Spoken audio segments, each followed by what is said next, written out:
We are born in a condition that requires a savior. Let me say it differently.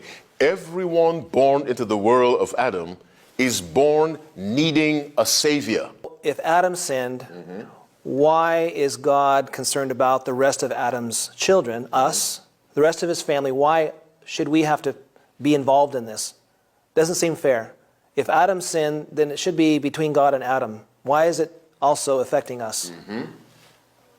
No one is born guilty of Adam's sin.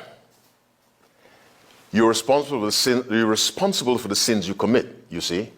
The son shall not perish for the father's sins, or the father for the son's sins. We are born in a condition that requires a savior. Let me say it differently. Everyone born into the world of Adam is born needing a savior. No one is born guilty of Adam's sin because none of us chose to commit his sin. But the way God set up the system, the behavior of one can affect others. Now, when Jesus Christ died, who is the second Adam, he provided a covering for every person who's ever been born, and that is called probation.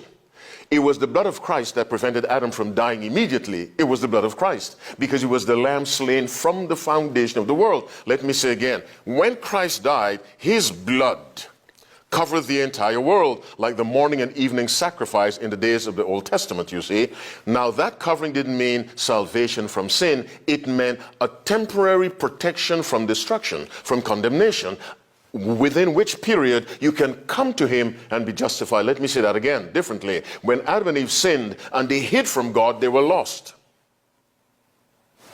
They were lost. Christ came to save them, but they were lost with hope. And that hope was because of the blood of Christ. When Jesus said to Zacchaeus, the Son of Man is come to seek and to save that which was lost, that seeking began in Eden. He came to seek Adam and Eve, to save them. Remember, they were hiding from him. No saved person hides from God. So Adam and Eve were lost, but they were lost under the hope of the blood of Christ. And so they came, and the Father, Christ, saved them by covering them with the coats of skin.